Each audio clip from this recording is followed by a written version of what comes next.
I'm your Chair Talk host Nemanja, and this is retrospective from the last week episode with Darko Marjanovic.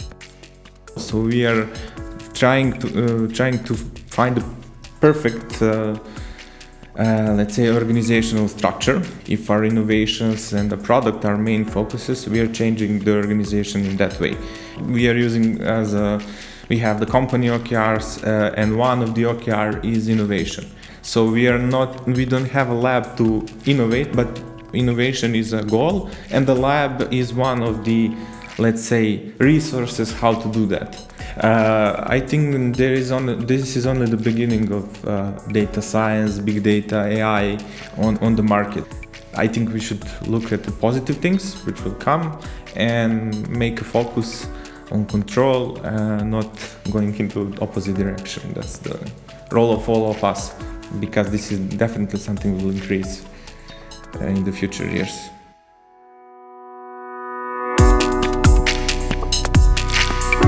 This is Chair, place where we discuss innovations.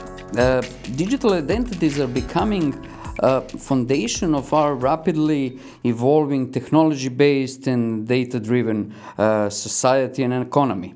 And on this subject, I have a great pleasure to talk with Stefan Kostis, CEO of IPification. Stefan he has 10 years of international experience, mostly in fintech and telco industries, but over 7 years he worked in across Asia Pacific region, right? So welcome to Chair, pleasure to have you here today.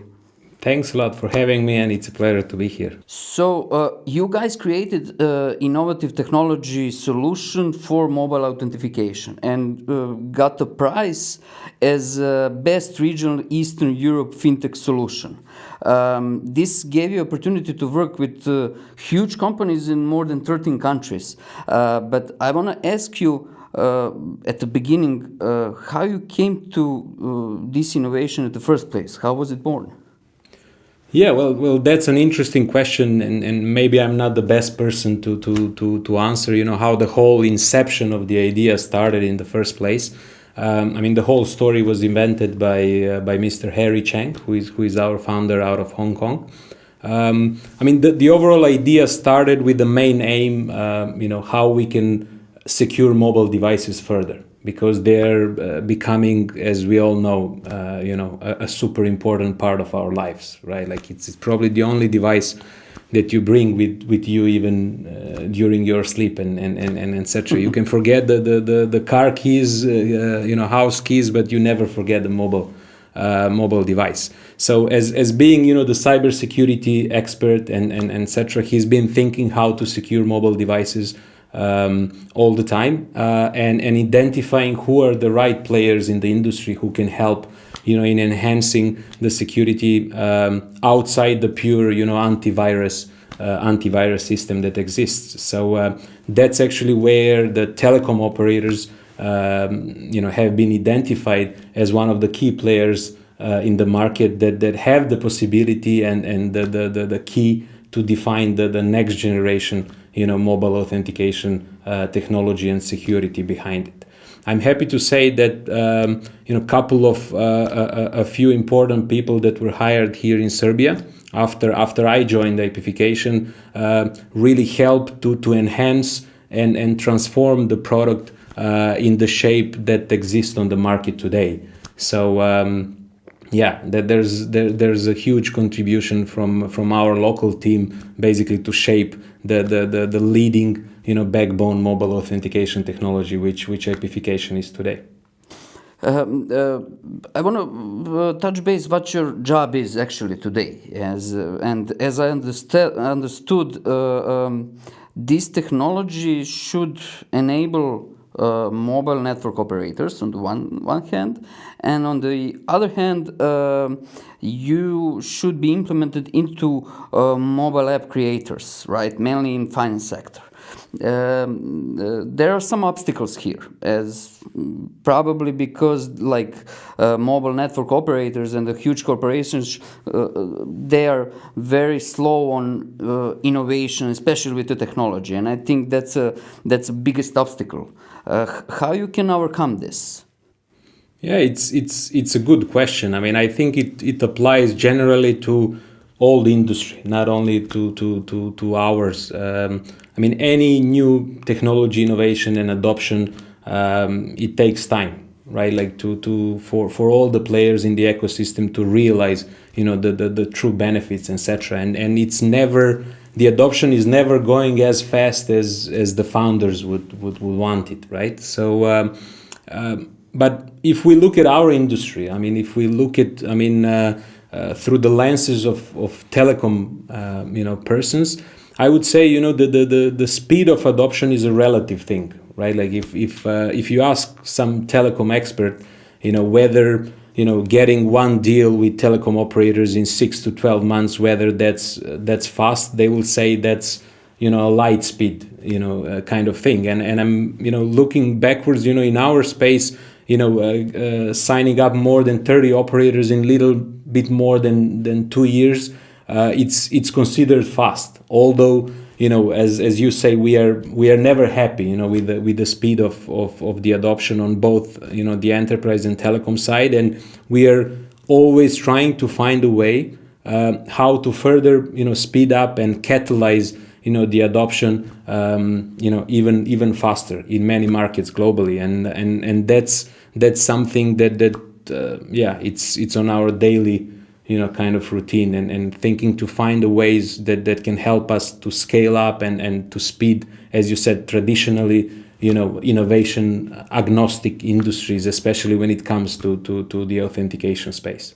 When we talked the first time about your entering this chair talk and to talk on this subject, one of my questions was, who is your competition? And you gave me rather interesting answer to that. You told me that basically you are making your competition your partners, and that was very interesting for me, and especially because we talked about innovation, and that was very innovative in terms of like business development and that part. How you do that? How you make your competitors your partners? Yeah, well, for me, it's an interesting anecdote, right? Like when, I've discussed with a couple of investors in the early days, it was like telling them we don't have a competition. It's like, it get them shocked, right? Like it's... You're doing something wrong, right? we are in the wrong business, right? And I mean, I want to clarify this. I mean, when we say we don't have competition, it mainly refers to the technology side on the operators side of the story, where I would say, unfortunately, we are still one of or the only company that is providing the platform on the operator side for building the next generation mobile authentication. But when it comes to the the enterprise side of the business, there's for sure already a handful of companies who are trying to solve the same problems as we do, but just they are using some of the existing technologies, which are unfortunately in most of the cases either outdated or deprecated. And that's why, along the way, as being the technology pioneer in the telecom authentication space, we think that, the only way forward is to work with everybody. And we don't want to redo the job that someone else already did it. You have, hundreds of A2P SMS companies, payment providers, fraud prevention companies who already have probably the top 10,000 app developers and online enterprises that are using some form of authentication, whether it's SMS one-time codes, biometrics, header enrichments, etc. So we are just helping them to enhance their current offering by offering the next generation better technology for mobile authentication, and actually satisfy their customers' mobile authentication needs in the best way possible. So that's the reason why we are saying, and I'm happy to say, that we are already doing that, right? Like empowering actually all the existing players in the market with something better, for the benefit of the whole ecosystem. You started from Asia, and I will go back to our subject very soon about digital identity. But it's interesting story about hypification and everything that you guys do. So you started from Asia, then you got the prize as a best fintech solution in Eastern Europe. You started to work here.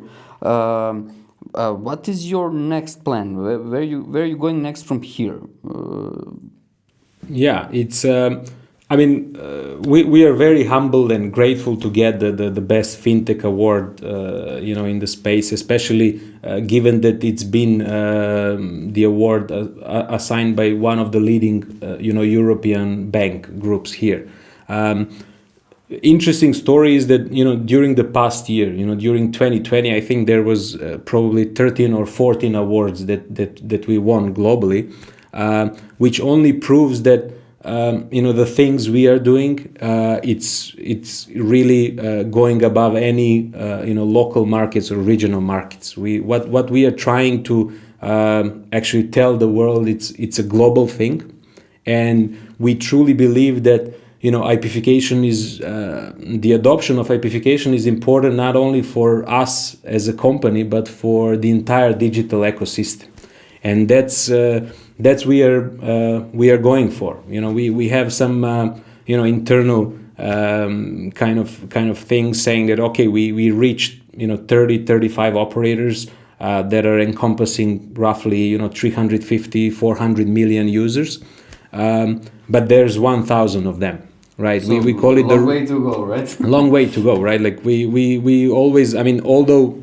it's already a great number of people that are enabled with this technology, but we are just heating up. We are just starting. So the road to 1,000, as we call it, is just starting. So basically, we are looking at deploying this technology and this service to every telecom operator in the world, basically to every country globally.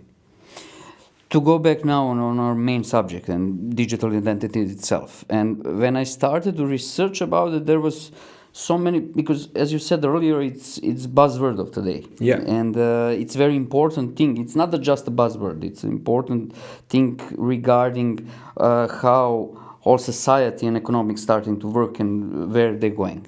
So when I started the research, I came to one very interesting from the World Bank. And it says that more than 1 billion people at this point, they lack of any kind of legally recognized identification. And okay, there is Africa, other countries, and so on. But on top of that, there is 3.4 billion that have some kind of legal recognized identification, but they almost cannot use it at all digitally. What needs to be done to this to change? From companies, NGO, governments, what we are lacking to plummet this number rapidly? Yeah, probably all the guys you mentioned needs to give their contribution and to sit down. But as you said, digital identity is becoming, I think, the center of any business, not only online business, right? Like we are talking about that if you are not going digital, most probably you are not going to exist in just few years from now. And there's a big challenge with many, no matter developing, undeveloped, developed countries where big portion of people, the great number of people, they don't have any form of digital identity or any form of identity at all. And that's the United Nations, one of the biggest challenge that they are trying to solve also through their sustainable development goals, and something that also we had the opportunity to speak at UN at one of the similar events. One of our board members were there and tackling this story. There's no a silver bullet or the let's say a single solution to this topic. It's something that, in my opinion, it should be tackled locally or regionally. As you said, it's a different kind of development in Africa. It's different in the Southeast Asia or other parts of the world. there's some clear direction that everybody thinks, and I partially agree that the future of identity should be decentralized and that people should own their own digital identity. The problem there is that how many people are aware of what decentralized identity means. It probably, you and me can talk about it and few identity experts, but if we go to 7-Eleven or to any local shop and say, let's move the identity on blockchain, 99% of people will look at you, what the hell you are talking about. So the question is whether people are ready. Whether there's enough, digital awareness, etc., for people to self-manage their identities. What happens if I lose my identity? What happens if I lose my phone? Or how I'm going to reissue the identity, etc. So that's where, the centralization gets back in the story. And there's, you need to have in every country the most trustable organization to be related to the identity of any person. And in most countries it's three main entities, which is governments in the first place, and then banks and telecoms, who are also recognized as a trustable companies that can manage the identities on behalf of people. So probably the best answer and the best solution would be for these three entities to sit together and create mutually contributed solution, but it's hard to bring all those players at one table, right? I think there's only a few examples out there. Belgium could be a good examples where actually all three, governments, banks, and telecoms, they created a great solution that's called It's Me, but it took them probably more than 7 or 8 years, as I discussed with the guys behind the solution, to actually come to the place where they are now. And there's a lot of challenges, keeping communication, etc. behind it. But probably that's a good recipe, to follow in terms of how is the best to tackle, the overall identity story. And I'm happy to say, for ourselves, we are trying to at least empower telecoms to give their contribution in the overall digital identity ecosystem there. I want to just go back for a second to Africa. I mentioned it, you mentioned it, and I want to hear your opinion about this, because you've worked a lot in Southeast Asia, and especially in those parts of the world, let's say India. Yeah. They have a huge gap. When we talk, for example, on mobile payments, they have a huge gap from paper money, to digital payment. They didn't have a card in the middle. Yeah. And that part of the world used that as great opportunity to jump like 10, 15, 20 years of different development, to just jump with the new technology. What is your opinion? Because you mentioned how to explain blockchain and how to explain digital identity to people in Africa where they don't know that. Do you think that because they lack of that layer of time, that they use something else, do you think that is an opportunity for them to embrace new things and to get from just having identity to jump to digital identity directly? Africa is probably the most innovative continent when it comes to mobile payments technologies, right? And it's being recognized by some of the leading organizations in the telecom space, in the overall identity spaces as well, because as you said, they skipped several generations of development, which was done in the developing countries. So people in Africa, they get used for using mobile for everything, right? They are receiving salaries there, they are consuming video content, they are doing any payments, any money transmitting, they are doing via mobile, which is one step that still needs to be developed in many developed countries, right? That presents an enormous opportunity. They had to do it. That was the only way for economic inclusion for these people, but that actually helped to cut the road to faster adoption of any innovation, including digital identity. So as you mentioned, Africa, I mean, there's a lot of examples we are familiar with, and some of the companies we work with that they are enhancing their population, to jump on fully digital experience. So when we say digital experience and digital identity, it mostly refers also at least in large portion of it is involving your mobile phone, right? Like as being your ID card, as your driving license, and so on and so forth. And that's where Africa has a huge opportunity to lead the way as well, not only in mobile payment space. I want to ask you about the market of mobile identity. How it looks like at the moment? It's quite diversified, I would say. There's, when you say digital identity, everybody thinks something differently, whether it's biometric solutions or token-based solution, mobile-based solution, etc. So it's quite wide topic.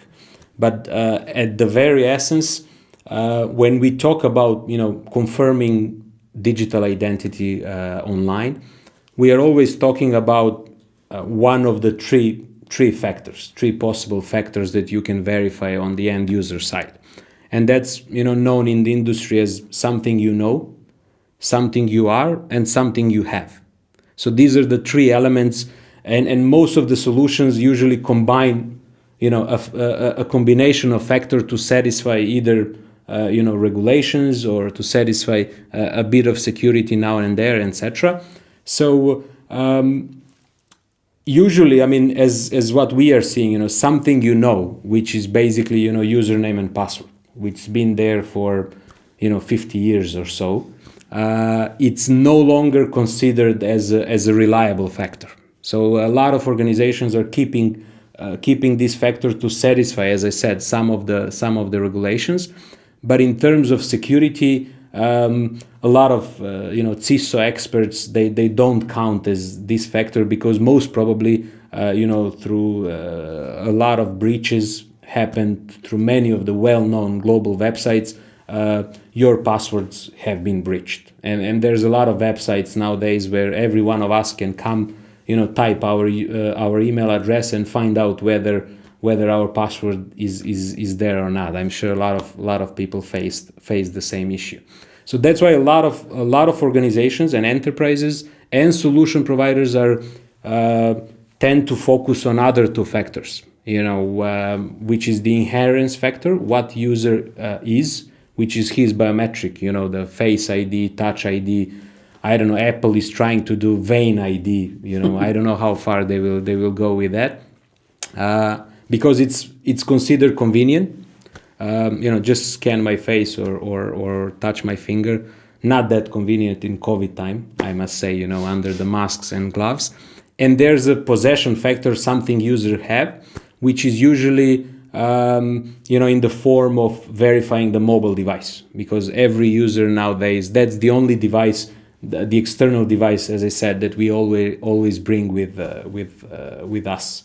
So a combination of those two factors most probably will shape, let's say, the future of the digital identity confirmation solutions out there. So I'm happy to say, in terms of where we are as a company, we tend to specialize and actually enhance the possession factor, which is the mobile device, but not only the mobile device, but we tend to verify possessions of three different elements within that mobile device, and that's the SIM card and the phone number attached to it as well, next to the mobile device itself, which further enhance the security and user experience.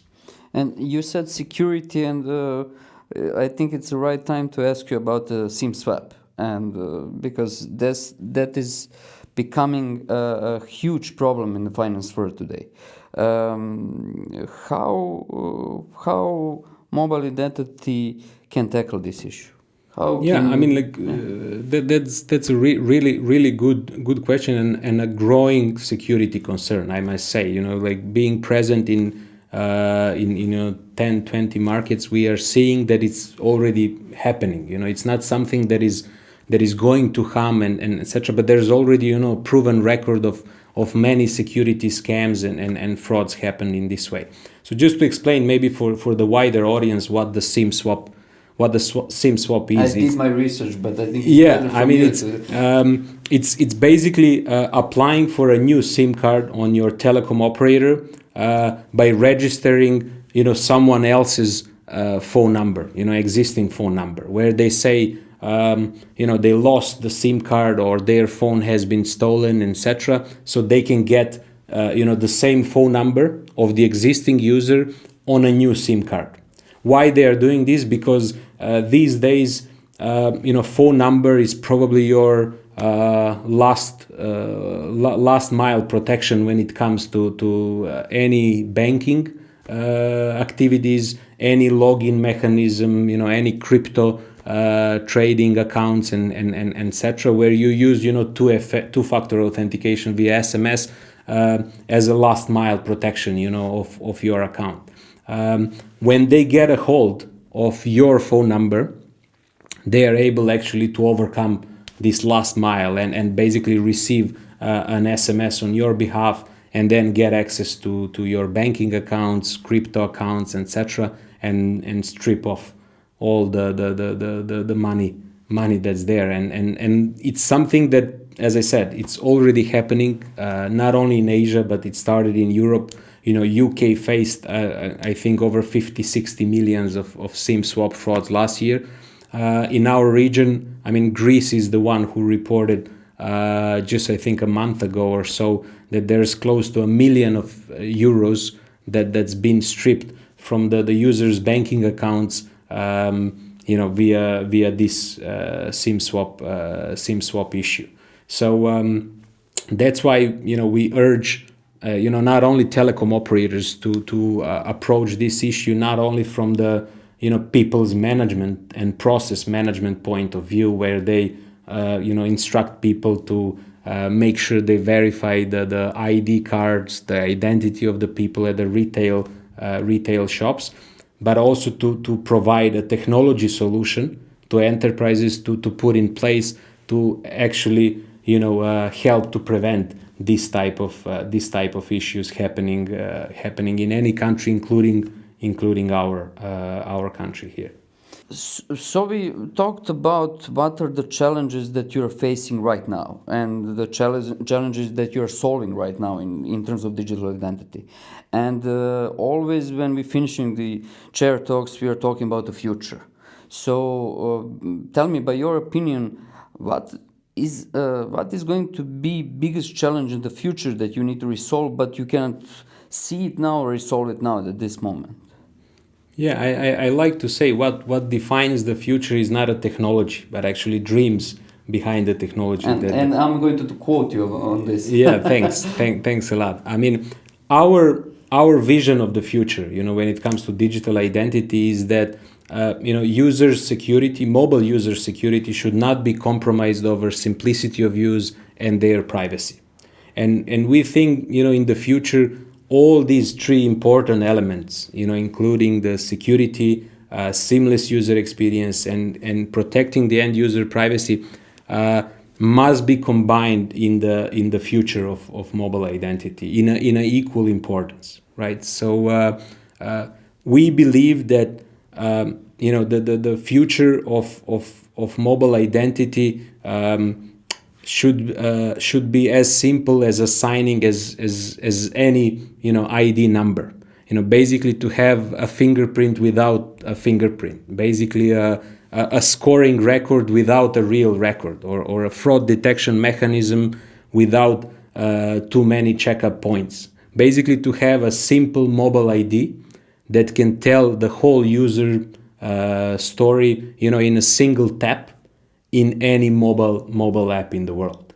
So we hope to actually have this vision, of the future mobile identity as a reality.